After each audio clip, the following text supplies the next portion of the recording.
Thank you.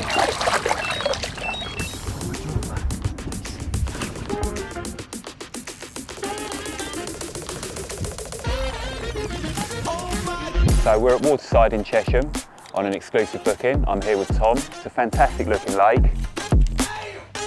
Oh, come on. We're here for 7 days. I'm up in the shallow car park end and Tom's down at the other end, down by the island. So it's a perfect scenario, you know, we had half a lake each and we both had fish. Really quick bite. Yeah, that's a lovely fish. What a result. Wallop. Check that out for a cracking bully.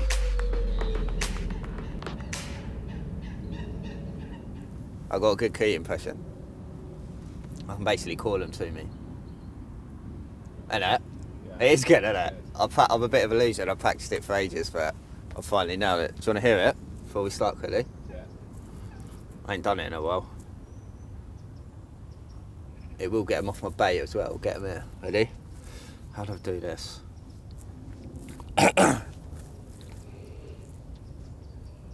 Come here, coot.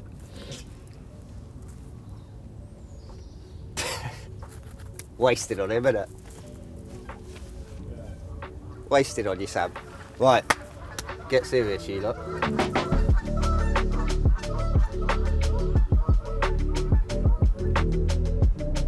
So we're at Waterside in Chesham on an exclusive booking. I'm here with Tom and I'm really excited. It's actually a complex that I've fished before, about 10 years ago. And yeah, it's really good to be back. It's a fantastic looking lake. It's a good few years since I last visited and yeah, it's looking really good.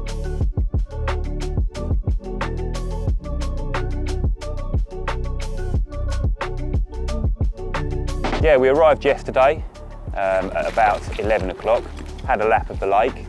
Tommy and I, because it's just the two of us, we'd kind of decided to split the lake in two.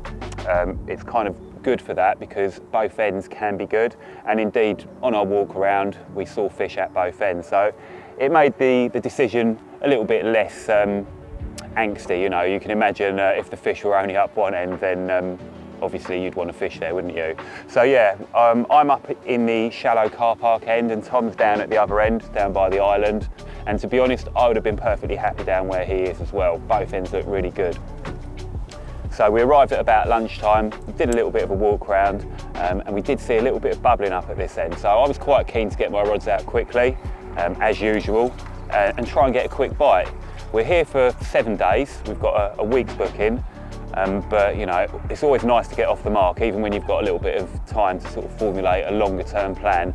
So I shipped out 2 rods over the bubblers, and I actually had to do that twice. They kind of moved the first time I dropped on them.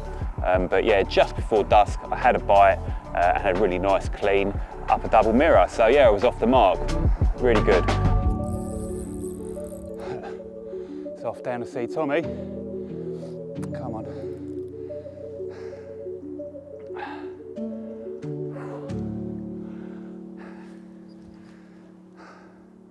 It's always nice to be off the mark quickly.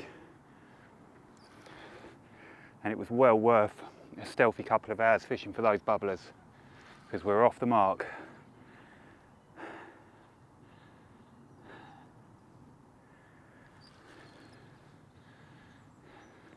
It's not the big one. It's a bit too lively. One had nutted out over that rod about 10 minutes earlier, hadn't it? It's no surprise.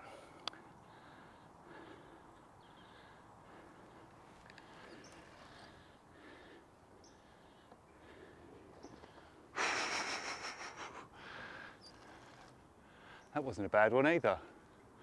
I still get that heart in mouth excited feeling when I play any carp, but when I'm fishing a water which I know has a monster living in it, that feeling is heightened tenfold. There's a £65 plus common swimming around in here. That's right, a £65 plus UK common carp. So any bite on here could potentially be the fish of a lifetime. It's a little one, everyone watching with bated breath. It's a small one.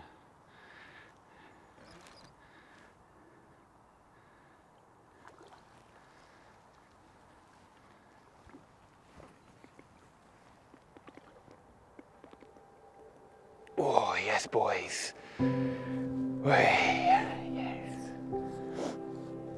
Off the mark. Didn't take too long.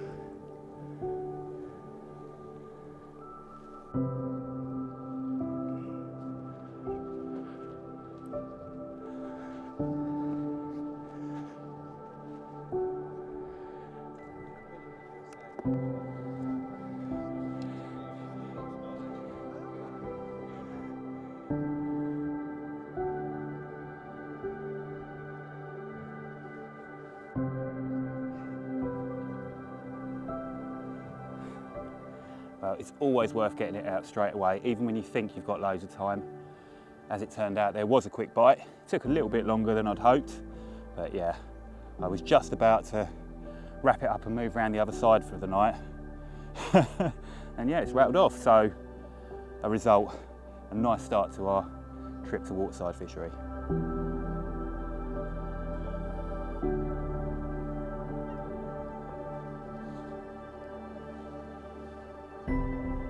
And away.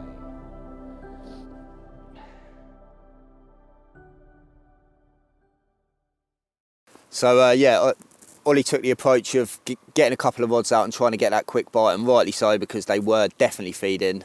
There's several patch of bubbles up that end. Clearly there was fish present. As I decided to take the slow burner approach as such, I come down, I got my gear around, and I just sat here for a little while and observed. And during that time, I see a further fish show.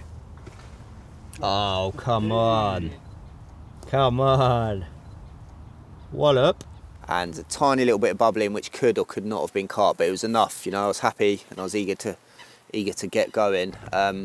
So yeah, quick scan with the RT7, and I learnt what was out in front of me, and that was all the information I needed to get the rods out for the night. I didn't want to go in all guns blazing, you know, commit with loads of bait or dedicate myself to one spot or two spots. I just thought I'd get a couple of rods in the area where the fish had shown, and just as we were getting we're just losing the light, you know, it must have been sort of 5:30 p.m. and they really started to show, you know. I see maybe 4, 5, another 6 shows, which confirmed that the fish were down this end as well as up the top end with Ollie. So it was a perfect scenario, you know. We had half a lake each, and we both had fish within our areas, you know. So it was happy days.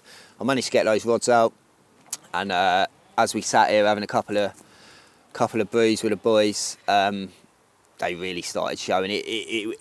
It went really silent, you know, an eerie silence about the place. There was no wind, and every single fish that jumped sounded like it was a 65-pound common.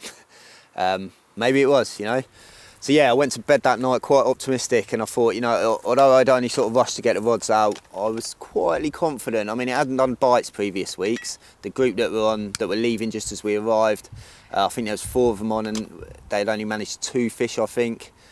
And they were both to one angler up the other end of the lake. So, you know, there was still that bit of doubt in my mind, but that was short-lived, as at about 1:30 a.m, eventually falling asleep, I did receive a bite. My middle rods picked up and kept on going. So that confirmed that my hook baits were fine, you know, I was fishing effectively, and I managed to land a lovely old mirror, right old fat one. That I initially thought was sort of low to mid 20s. It was only when we got it out onto the mat that I thought, cool, it has got a belly on it. Job done. Let's go on.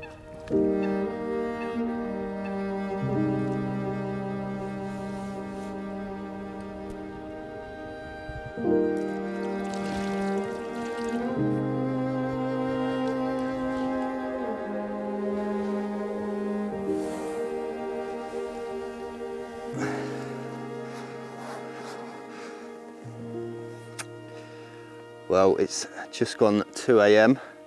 Had this bite about 20 minutes ago, and it's my first bite of the trip. I was actually half awake already. I've been getting some savage liners for the last few hours. At first I thought they were the crayfish. I was contemplating what I was going to do to try and avoid them come morning, and just shortly after, the rod, same rod, rattled off. Got this lovely fat mirror. It's probably, I don't know, mid upper 20s. And that is a very solid start.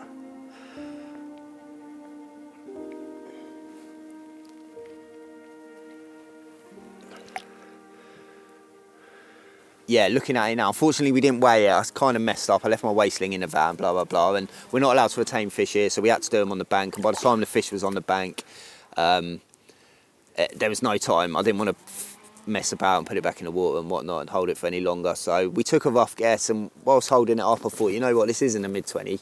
It's actually definitely an upper 20, maybe even a 30-pounder. But whatever, it's not important. I got the bite. And to get a bite on the first night of a 6-7 day session was really good. I'm really, really happy about that. Nothing else happened throughout the night, but I wasn't really bothered. A few more liners, and as we sit here this morning, I've seen a further 2 fish actually, not where, like around the back of the island there, which is quite interesting. Maybe they've shied off a little bit and they spend their days around the back of the island there. So I'm going to go around there and investigate.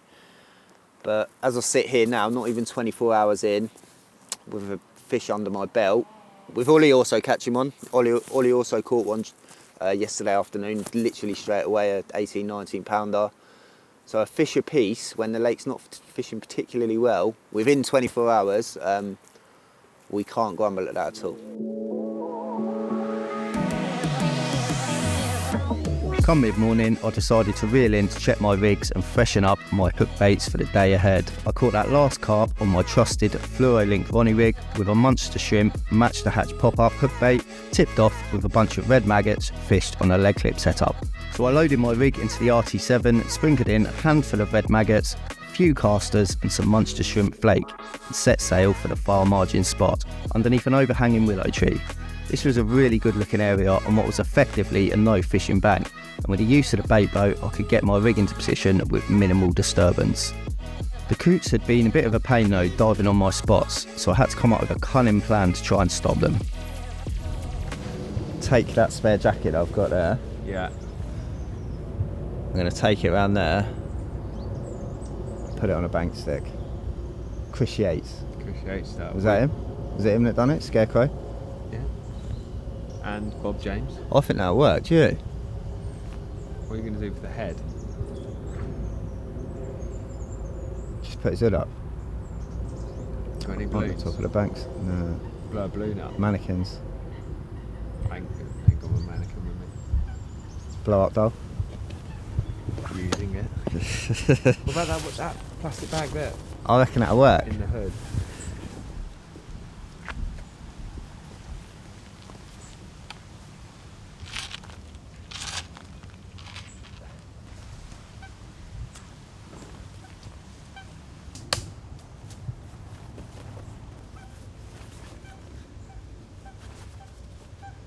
You needed one of your Saturday night shirts, didn't you?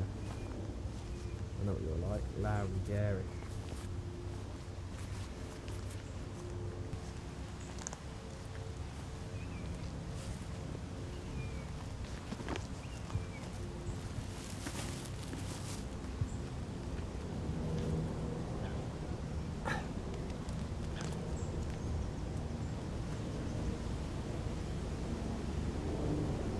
I am edgy, me, and I.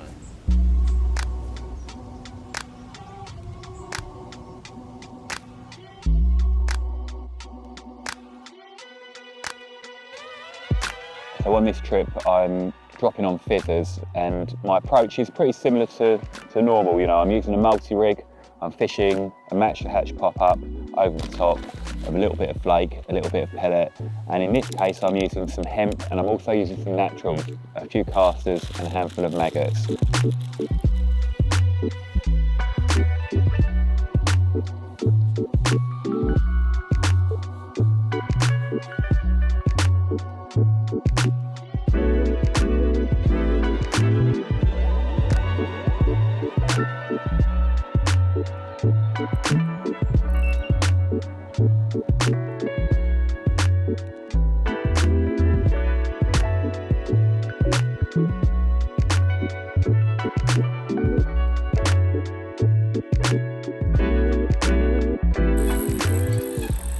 But I've just dropped the rig with the pole, and while the bail line was still open, it's well, I've noticed the line flicking and it's off. Really quick bite. Really quick bite. I mean, that is the beauty of the pole, and it's funny because I've dropped on their heads a couple of times. Well, several times in the last couple of days, and they've not really liked it. But yeah, that must have just been absolutely perfect timing.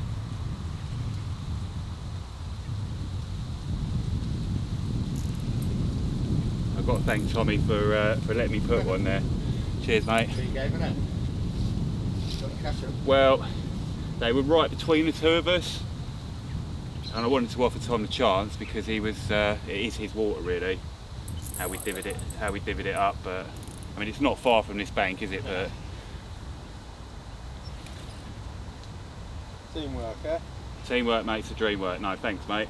That was a team effort there.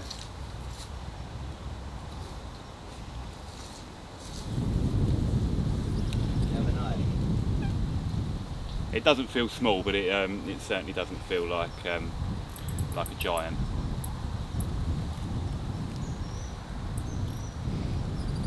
But we're here to catch them all, Tom, aren't we? Every single one of them.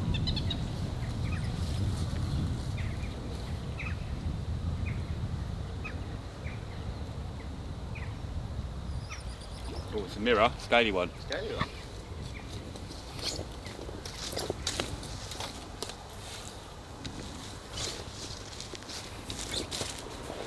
Thanks, mate.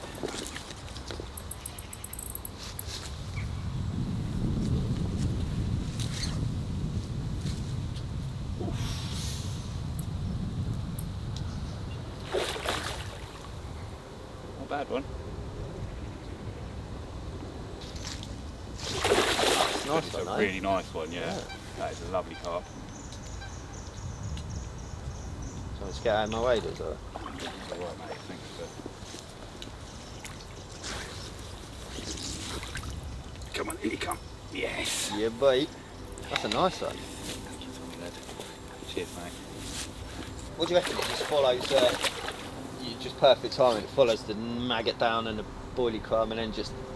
What do you reckon? It just ate yours first. Just ate it. It came in and started eating and just ate it. Well, it's already. That's the advantage of fishing a pop-up, obviously, because it's come in and it's nailed that first. nailed it first. You Yeah. chose the bigger hook, though. Mad. Bite on the drop. Not quite on the drop, but Near enough. Yeah.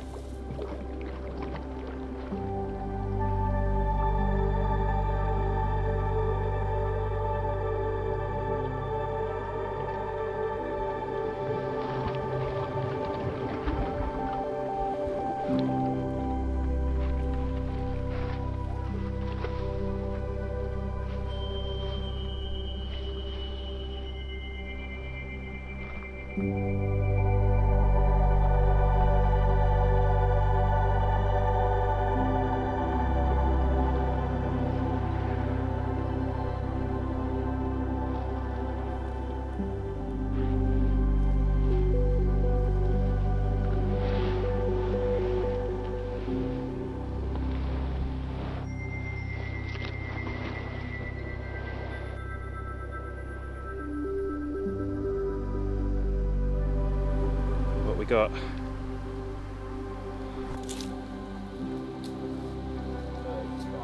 $35.5. Yeah, sweet. Anything over £25 to me is a big carp, but you know, 35 is a big fish. Let's have a look at ya.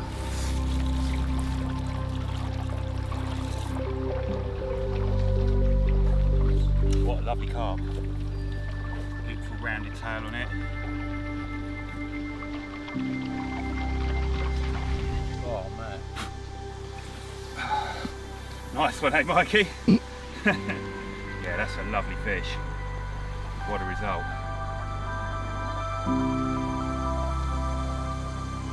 And I tell you what, that's about the quickest bite I've had this year using the pole as well. And it makes all those kind of failed drops worthwhile. Cool, that was a good fish. That might have been it. That might have been the big one. That was a giant.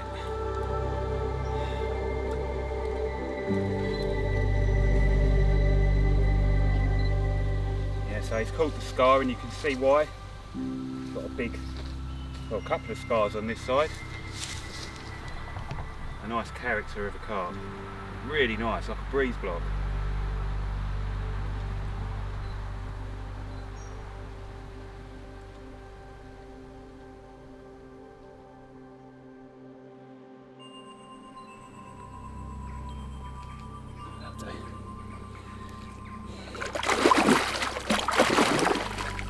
I think he's ready to go now, eh? Go on then.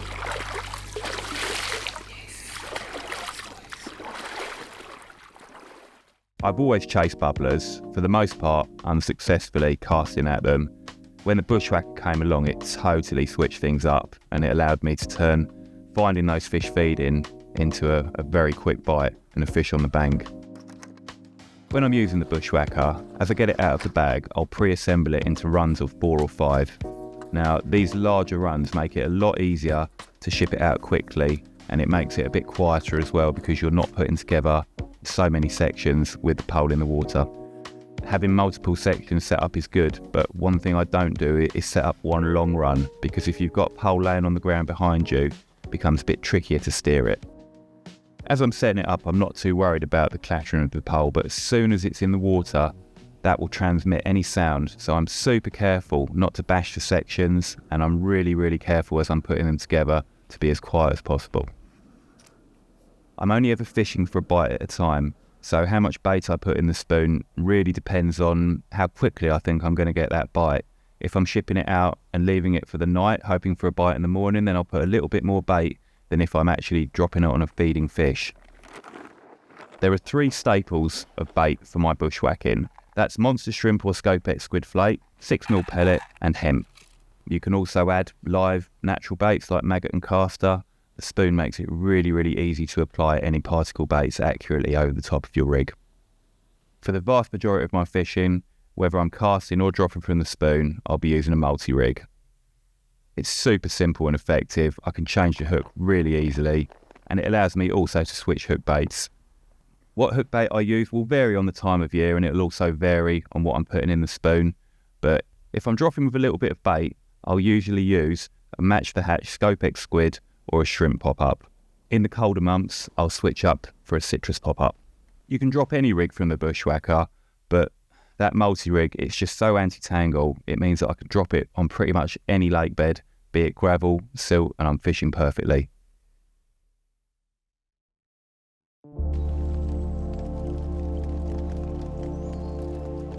A slight change in weather can certainly affect the fishing on smaller venues, just as it can on big pits.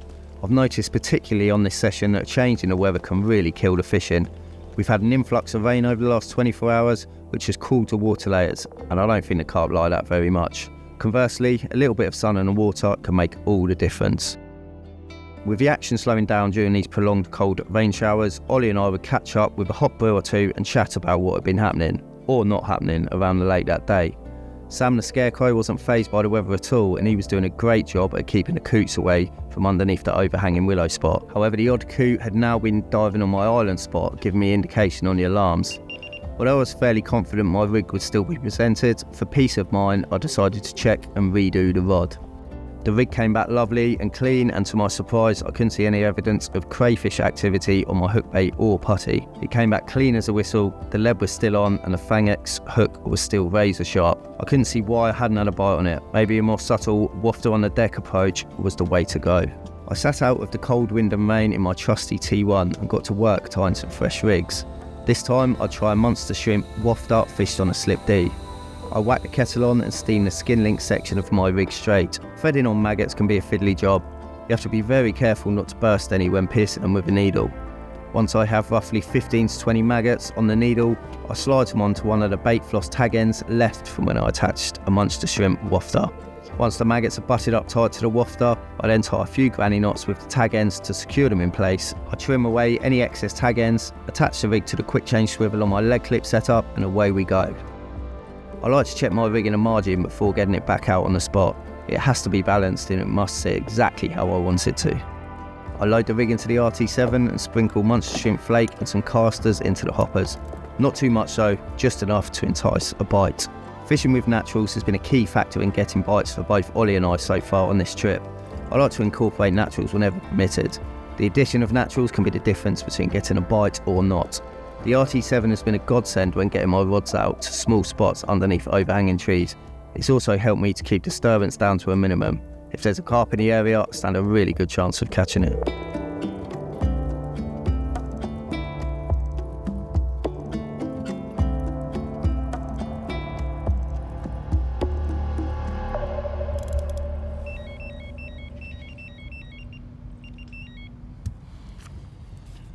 This could be the one. That could be the one.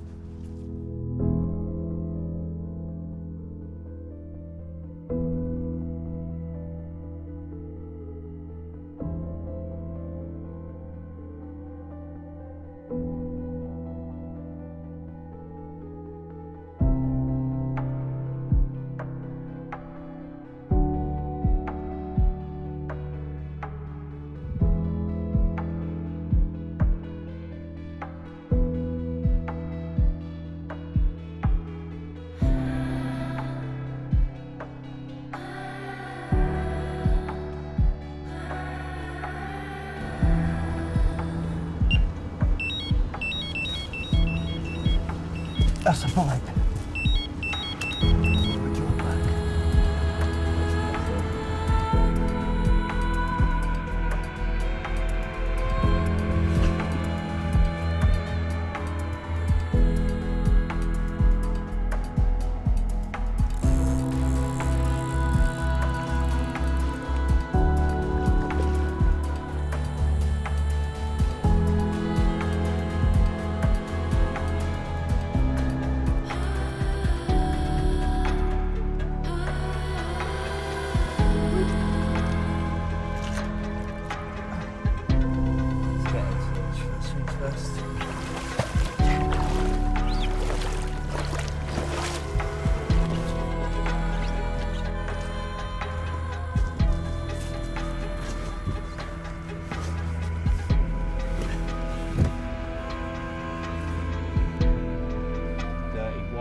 Bait.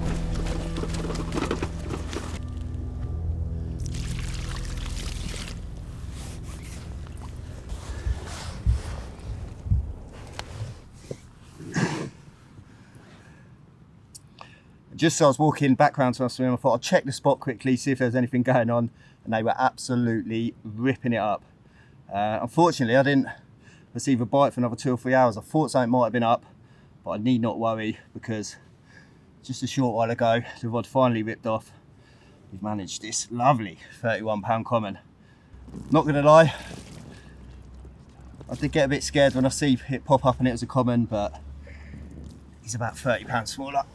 But we will most definitely take him.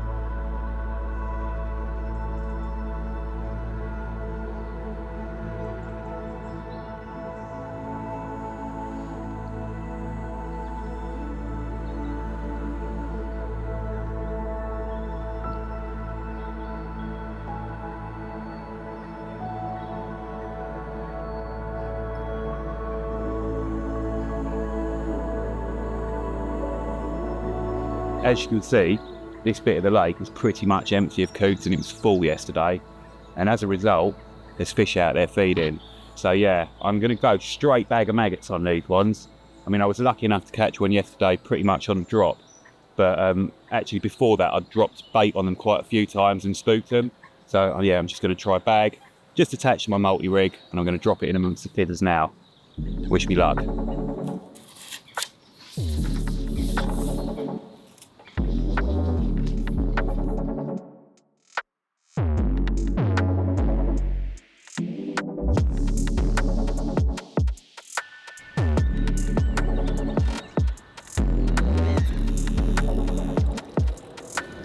comment written all over it, that one.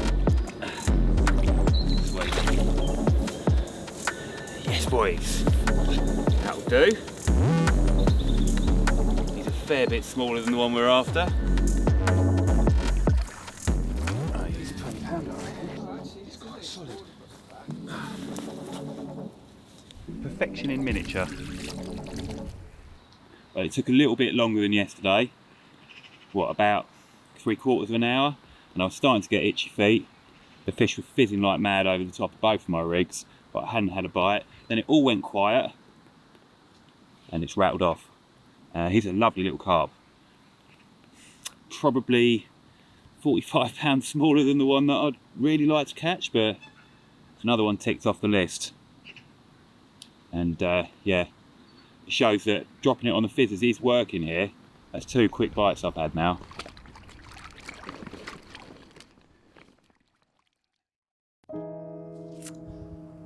Made a decision. Although I'm lovely and comfortable in my old T1, it's been a lovely few nights, but believe it or not, I'm going to move because the rod that's doing the bites is the one just fishing over to the sort of the island, and it was apparent on dark. It was a showing night last night. They really give us a display, and although there was fish on me and to the right here, there was also a lot tucked behind that island. Quite surprisingly, they did seem to stay behind there all night. So I'm going to move. I'm going to move into a little quiet swim in the corner there. It allows me access to the back of the island, which no one's really fished yet. It also allows me to fish the spot still that I've been getting the bites off, albeit from another angle, and it still also allows me to fish this left-hand willow area where I had the bite on the first night, and they were showing again last night. I'm going to leave base camp set up here. Luckily the videographer got a few hides between them, so I'm going to nick one of their hides, just take my essentials around there, a bit of bait, bed chair obviously, and it's quite intimate around there, so I'm going to sort of bivvy up behind the bush, right out of the way. Beautiful. We are in the new swim, and yeah, it's very exciting. I've managed to creep 2 rods out with the aid of the baiting pole. 1 rod is basically fishing to the spot that I've been catching from, albeit from a different angle now, more favourable angle in fact. And yeah, as I've been sitting here, well, I haven't been sitting, I've been struggling to sit still. Sam the cameraman has literally had to make me sit down for 20 seconds to do this piece, but because I'm pacing up and down because it is going on.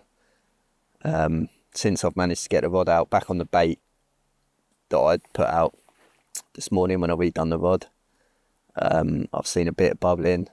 I've also seen 2 fish in the area, right very close to the spot, just gently poke their heads out. It was a great thing to see. I wouldn't have seen them unless I was literally watching the spot. Wouldn't have seen them. In fact, Sam actually see the first one, I see the second one. And just after that happened, I went down to stand by the rod, and I received 2 bleeps and just watched my line gently raise and drop again.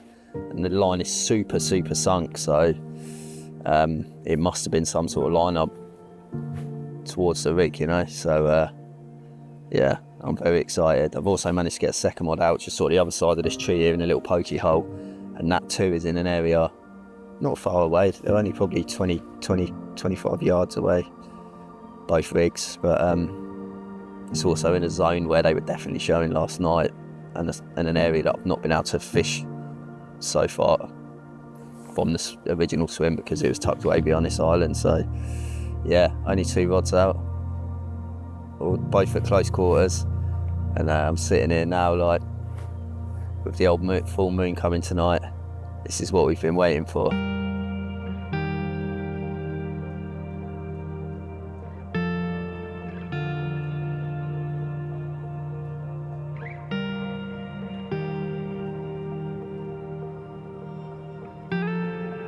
I did get a bite that night, but unfortunately it wasn't the monster I was hoping for. However, it was a bite nonetheless. A really old gnarly looking 2-tone mirror.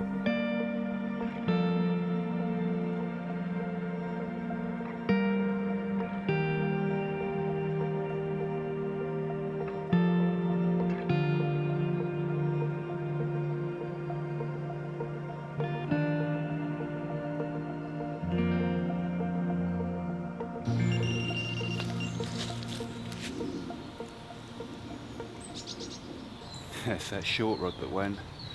There's been a fish fizzing there for days. Finally got a bite off him.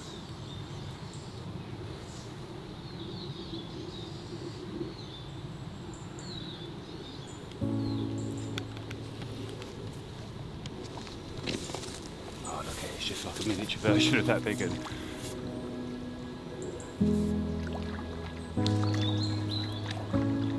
Gotcha. Whew.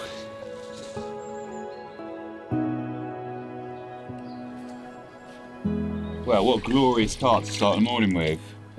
Lovely, and he's a fair bit bigger than I thought as I was playing it. As it's rolled over the net cord, I thought it was like a 20 pounder, but actually he looks like he's close to 30. Awesome big tail.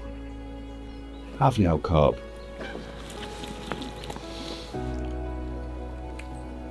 Oh, what a lovely way to start the day. Glorious sunny morning. And a glorious waterside common, quite a bit bigger than than I kind of felt as I was playing it. I don't know, maybe I had it in my mind that this fish that had been fizzing down here was a small one, but yeah, this one definitely isn't small. Lovely carp. Yeah, another one on a little monster shrimp pop-up, handful of flake, handful of hemp, and a little bit of maggot and caster. Lovely. So there hasn't been a great deal of activity this afternoon, but I'm well pleased with this morning's bite. A beautiful 30-pound common, and that means that both Tommy and I have had mirrors and commons over 30-pound. And that's kind of testament to the stock of this little lake. I mean, it's only about 6 acres. There's 100 odd carp, but a quarter of those are over 30 pounds. And there's some really nice fish as well. However, they're kind of miniature versions, those commons. Although they're kind of big fish in their own right, they're miniature versions of that big one. He's just a super freak of nature. And actually, it's an old friend of mine. I have actually caught it before. I fished here in 2013 and a little bit in 2014. It's about 10 to 15 minutes from my house, so it's a local venue. And back then it was a day ticket lake and you could just turn up and pay on the bank. It was super convenient for overnighters, and there were actually some really nice carp in here. As well as the big common, there was a few scaly mirrors and a few real nice 20-pound commons. When Chris took over, the stock was amalgamated in the big lake, and now herring is an exclusive booking which we've restocked. So of those 100 carp in here, you've got a few originals, you've got a few stock fish. Those original fish, nobody really knows the true story of where they came from. Some of them were moved from a local lake being drained, but they certainly look very much like the kind of farriers type common, those really square, deep ones, big floppy tails. Yeah, they're lovely carp, quite individual for the area. And like I say, the big one, he is just a super-sized version of the other ones. They're kind of brothers, I would guess they're the same age. That common was a low 30, 10 years ago. So it's grown 3 pounds a year pretty much. And it's double the size of when I caught it then.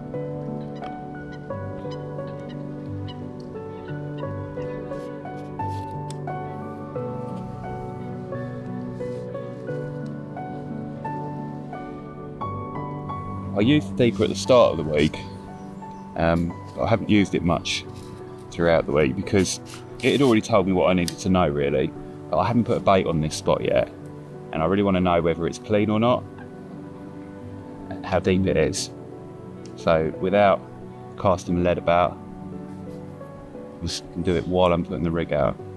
It's perfect. You can see it's 4 foot deep here, fairly presentable. There's actually a better bit a little bit further back, slightly deeper and a little bit harder. So I'm actually going to ship it back a little bit and back to that spot. That'll be where I drop it. I think as anglers we're all striving to know what's going on, and all these things provide us with a little bit of knowledge which you otherwise are only just guessing at. So technology definitely has its place, you know, in terms of advancing our knowledge of fish behaviour and the environment that they live in. In terms of my angling this week, I've used the deep, but I haven't used it all the time. I used it at the start to give me an idea of what I was fishing over, but pretty soon it became apparent that I was using the fish to tell me where I should be putting the bait. In this corner here, it's really shallow. If there's fish about that I really don't want to be casting the lead about in here, and putting the deeper on the front of the pole has allowed me to make one single drop stealthily. And you know, if you're here for a week, then you can afford to make some noise, but I've now got 24 hours in which to catch one. So the last thing that I want to do is to disturb the fish from an area that they're happy in. So yeah, technology has its place in angling. If you choose to use it to help you, then that's your own personal decision. I try not to listen to what other people say. I do what makes me happy in my fishing. Knew I'd seen this one down here. Nice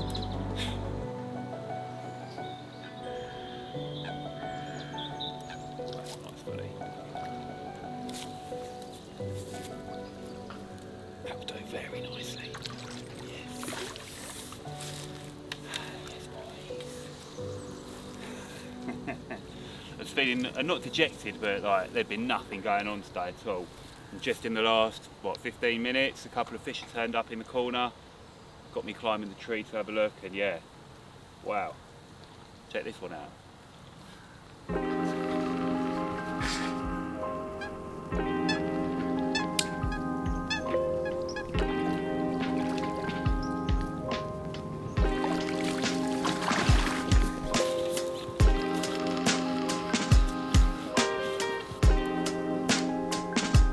Just how we like them. Scaly bad man.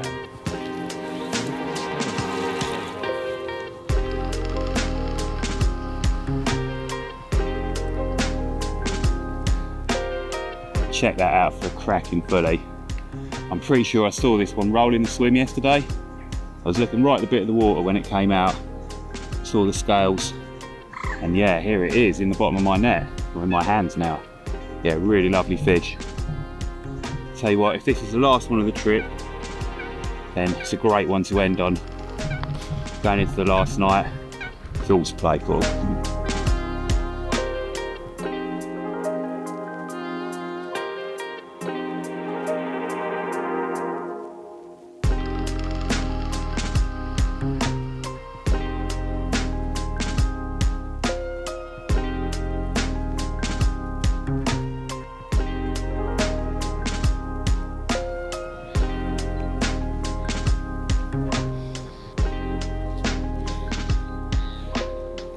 Well, this one's ready to go now. Yeah.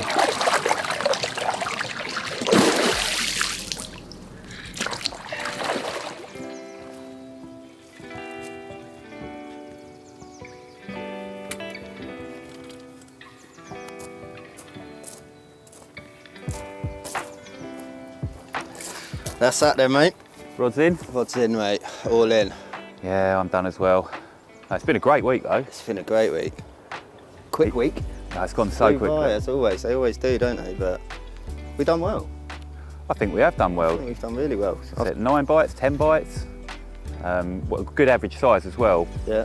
430s. 430 pounders, couple of Yeah. big 20s. Yeah, no, it's been good. It's a shame we couldn't catch that bigger one.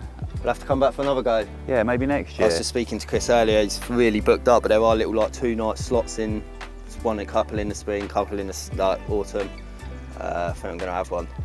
Well, it's tempting to get a winter syndicate ticket. Well. Tom. It's only 10 minutes up the road for me. Maybe next year, eh? Wicked place. But yeah, it's good to fish together again. It's been a while. Yeah. It has been a while. I was thinking that earlier when it has been, but it's been good, man. Really good. All right, should we hit the road? Hit the road. See you next time.